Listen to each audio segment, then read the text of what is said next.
है। बांग्लादेश में 5 महीने में 32 हिंदुओं का मर्डर हुआ, 13 रेप हुए, मंदिरों पर हमले की 133 घटनाएं सामने आई।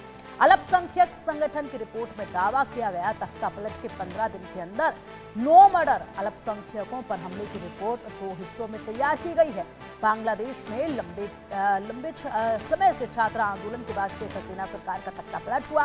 हसीना को देश छोड़कर भागना पड़ा। इसके साथ ही बांग्लादेश में हालात भी बिगड़ गए। पुलिस रातों रात अंडरग्राउंड हो गई, लॉ एंड ऑर्डर ध्वस्त हो गया। बेकाबू भीड़ के निशाने पर सबसे ज्यादा अल्पसंख्यक, खासतौर पर हिंदू आए। बांग्लादेश हिंदू और बुद्धिस्ट क्रिश्चियन यूनिटी काउंसिल की रिपोर्ट के मुताबिक बांग्लादेश में सांप्रदायिक हिंसा में 32 हिंदुओं की हत्या की गई। ये घटनाएं 4 अगस्त 2024 से 31 दिसंबर 2024 के बीच हुई। रेप और महिलाओं से उत्पीड़न की 13 घटनाएं हुई। मंदिरों पर हमले के 133 मामले सामने आए। काउंसिल के मुताबिक तख्तापलट के बाद महज 15 दिन में अल्पसंख्यकों के खिलाफ सांप्रदायिक हिंसा की कुल 2010 घटनाएं हुई। 11 जनवरी 2025 को बांग्लादेश के चीफ एडवाइजर के दफ्तर से बताया गया कि 2010 में से 1789 केस कंफर्म हैं। इनमें से 1415 मामलों में जांच की जा चुकी है।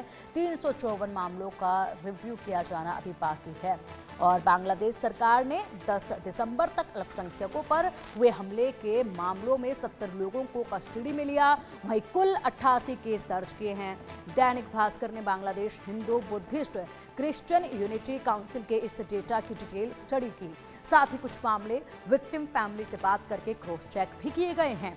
तो 13 रेप, मंदिरों पर 133 हमलों की घटनाएं अल्पसंख्यक संगठन की रिपोर्ट में ये बड़ा दावा किया गया है। और इसी के साथ लगातार तस्वीरें भी सामने आई इन हमलों को लेकर। आप देख सकते हैं ये तस्वीरें सामने आई हैं किस तरीके से यहाँ पर जो हिंदुओं को टारगेट किया गया, महिलाओं को टारगेट किया गया, मंदिरों में किस तरीके से हमले किए गए हैं। ये तस्वीरें देखिए, यहाँ पर किस तरीके से हिंसा की तस्वीरें सामने आई बांग्लादेश से। और ऐसे में ये जो रिपोर्ट आई है ये दावे कर रही है खंडित मूर्तियों को किया गया, घरों में घुसकर जिस तरीके से यहाँ पर उपद्रवियों ने उत्पात मचाया, महिलाओं के साथ रेप की घटनाओं को अंजाम दिया, वाकई में शर्मनाक है ये।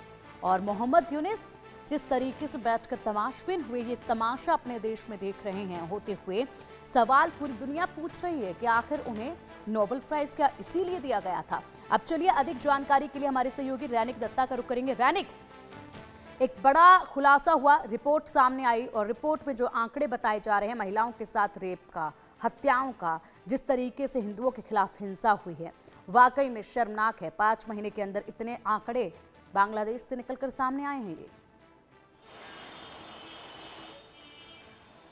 हाँ, एकदम देखिए जिस तरीके से जुलाई महीने में जो घटना घटा था, जो प्रोटेस्ट हो रहा था, उसके बाद जिस तरीके से नया गवर्नमेंट फॉर्म हुआ था, उसके बाद बांग्लादेश में जो हालात देखने को मिला था, वो हालात देखते ही मालूम पड़ रहा था कि बांग्लादेश में जो माइनॉरिटीज है उनके ऊपर किस तरीके से अत्याचार किया जा रहा था। मगर दूसरी तरफ इंटरिम गवर्नमेंट की तरफ से बार बार इस बात को ठुकराया जा रहा था कि जो माइनॉरिटीज है, जो हिंदू परिवार है, उनके ऊपर हमले का घटना घट रहा है। मगर ये रिपोर्ट एकदम कह देता है कि बांग्लादेश में लगातार 5 महीने में किस तरीके से हिंदू महिलाओं के ऊपर या तो हिंदू परिवार के ऊपर किस तरीके से हमले का घटना घटाया गया है और हिंदू महिलाओं के साथ किस तरीके से अत्याचार किया गया है। और अगर देखा जाए तो दिसंबर महीना हो या नवंबर महीना, लगातार जिस तरीके से बांग्लादेश में हिंसा का घटना सामने आया था, उसमें लगातार बांग्लादेश का जो हिंदू महिला है उनके तरफ से भी बयान दिया जा रहा था, उनके तरफ से भी बताया जा रहा था कि बांग्लादेश का परिस्थिति क्या है, बांग्लादेश का हालात क्या है। मगर इंटरिम गवर्नमेंट जो है, मोहम्मद यूनिस का इंटरिम गवर्नमेंट,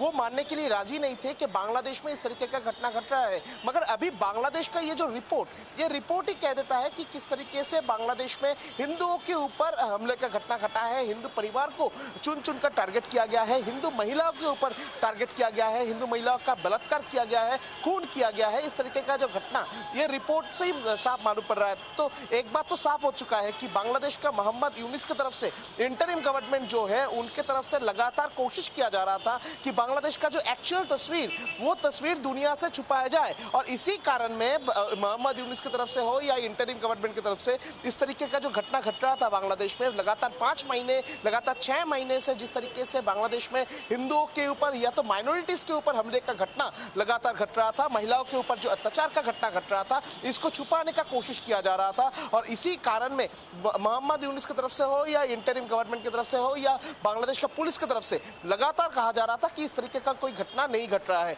अभी भी अगर दिखा जाए तो लगातार जनवरी महीने का अगर तस्वीर दिखा जाए तो जनवरी महीने में भी लगातार बांग्लादेश में हमले का घटना एक से बढ़कर एक घटा है, जिसमें कभी मूर्ति तोड़ा गया है, कभी मंदिर में लूटपुट किया गया है, कभी हिंदू का घर में तोड़फोड़ किया गया है।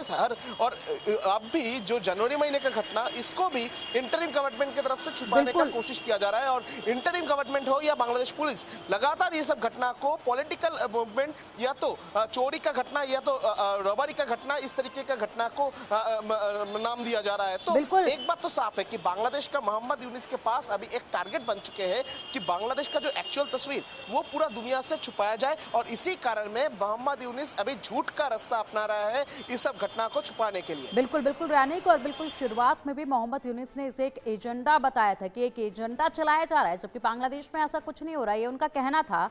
बाद में खुद इस चीज को उन्होंने माना था कि हाँ, अब जो घटनाएं हैं वो बढ़ी हैं, बाद में खुद माना था। और ये जो तस्वीरें हैं ये बयां कर रही हैं वहां के हालात जिस तरीके से बद से बदतर हुए हैं, और ये पूरी रिपोर्ट जो है वो बयां कर रही है। फिलहाल एक और अपडेट सामने, उस पर नजर डालेंगे। बांग्लादेश में यूनुस को अब एक और बड़ा झटका लगेगा। हसीना को लेकर ये बड़ा झटका लगेगा। हसीना का तख्ता पलट करने वाले छात्रों का ऐलान है कि नाहिद इस्लाम का यूनुस सरकार से किनारा करने का फैसला लिया है। इसी हफ्ते नई पार्टी में जाने पर निर्णय लिया है। नाहिद इस्लाम ने अलग रास्ते पर चले हैं यूनुस को सत्ता दिलाने वाले छात्र। बांग्लादेश में शेख हसीना की सरकार गिरे हुए 6 महीने से ज्यादा का समय हो चुका है, लेकिन मोहम्मद यूनुस अभी तक देश में आम चुनाव नहीं करा पाए हैं और सत्ता पर काबिज है। बांग्लादेश की कमान यूनुस को देने वाले छात्र ही उनसे अलग होने लगे हैं। दरअसल उनकी सरकार के शुरुआती दिनों से बांग्लादेश में कई ऐसी घटनाएं हुई जिनके बाद उनकी मंशा और नेतृत्व पर सवाल उठ रहे हैं। शेख हसीना का पतन करने वाले छात्र आंदोलन के लीडर नाहिद हसन ने भी अब यूनुस सरकार से किनारा करने का फैसला किया है। सलाहकार सरकार में नाहिद को एडवाइजर आईटी मिनिस्टर बनाया गया था।